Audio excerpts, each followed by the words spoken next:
Hello, Year 12s. Welcome to the next lesson in sociology, not in a great white void.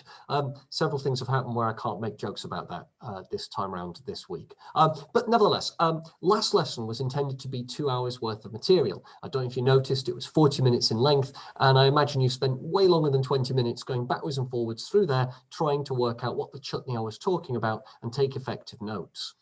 Now, the idea behind this lesson, therefore, and originally that was fine. We just set it up with the amount of time available and we put the deadline there. But since then, Gavin Williamson, the Secretary of State for Education, right there you have government policies affecting society, made an announcement on Wednesday that essentially said that if schools weren't providing 3 to 5 hours of education every day for the students in their care, 5 hours for you guys, then we were going to get hit by Ofsted. There was a definite veiled threat there.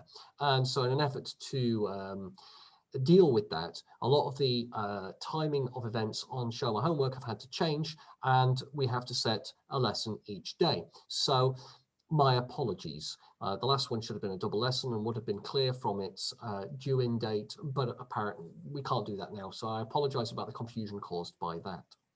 Nevertheless, I did promise that the next lesson I would record would be on an assessment to keep your eye in and to keep us going with evidence. And one thing we didn't do before the Christmas holidays kicked in was an assessment on government policy and the family. Almost like this week could have been made for that, well, in UK politics at least, the US slightly different. So I'm going to focus on the UK policy, and we're going to talk about how UK governments can affect the family through various things. And I'm going to set you up with some input. I'll talk you through how to answer an exam style question. And then, of course, you're going to go away and you're going to answer said exam style question. Now, before I go any further, you will have already seen the questions attached to the Show My Homework task that this forms part of. And you will see that there are two tasks.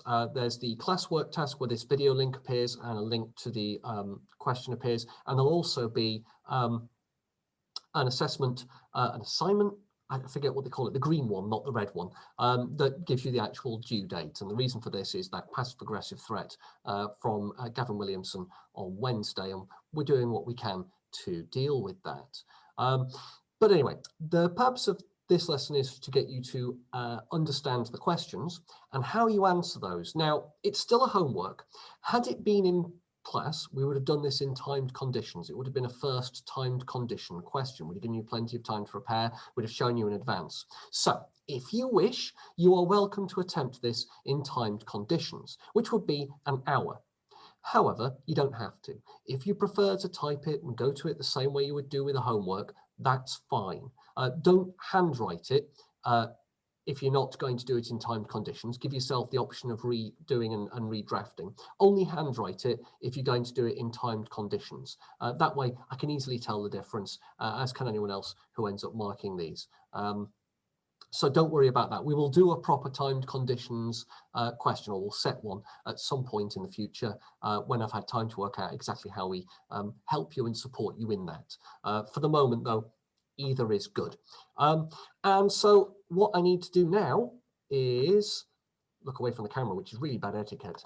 And here we go. Here is the set of questions that you'll have found already.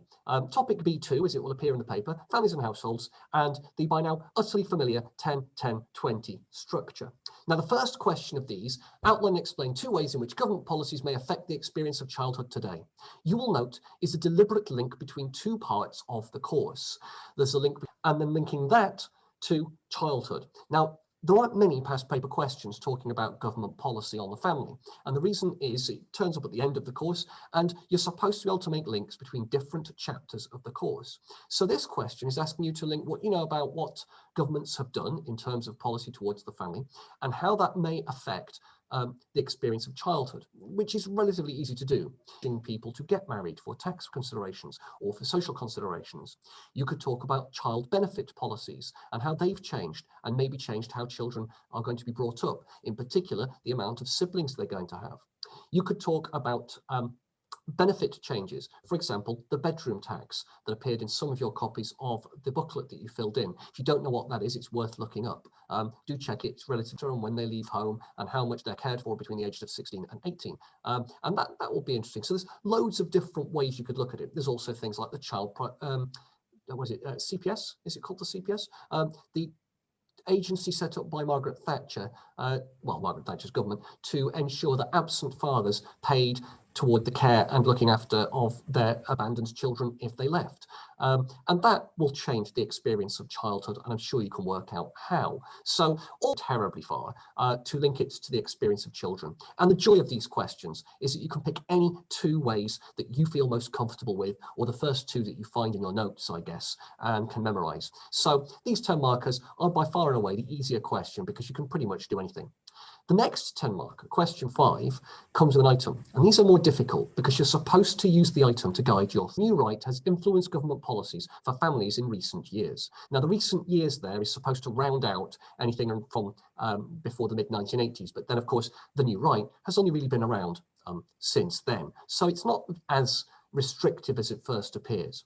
In your booklets, you'll have noticed a section where you went through, I think, 4 or 5 different governments, and therefore you should have a list of various things that were affected directly. So let's see the item, because you've got to, it says, since the mid-1980s, Murray's ideas about the rise in support for single-parent families and lone mothers have had a wide-ranging impact on how different governments have responded to the family, from encouraging marriage to increasing pressure to limit spending on welfare schemes like universal credit.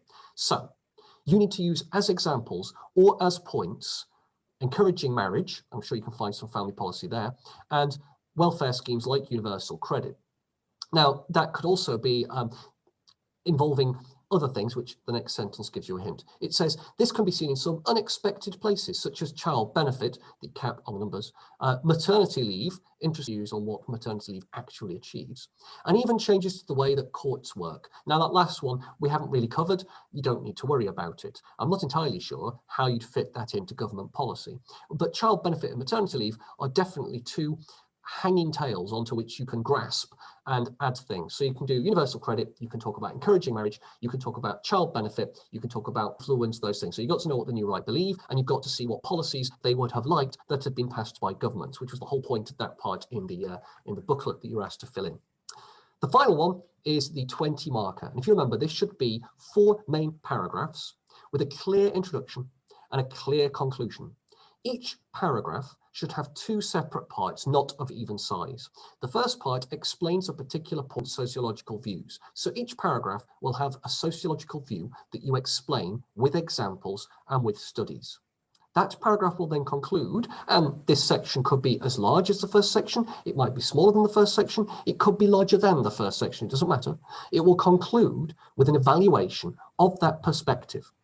In an ideal world, each evaluation of a perspective will be from a where you explain that perspective too. But we don't live in an ideal world, not all the time. So don't worry if you can't make it as nice and neat and evenly packaged as that, with the last paragraph using the first thing you introduced as a critique of the last thing you were talking about. It may not be that perfect, but that's what we're aiming for, ideally.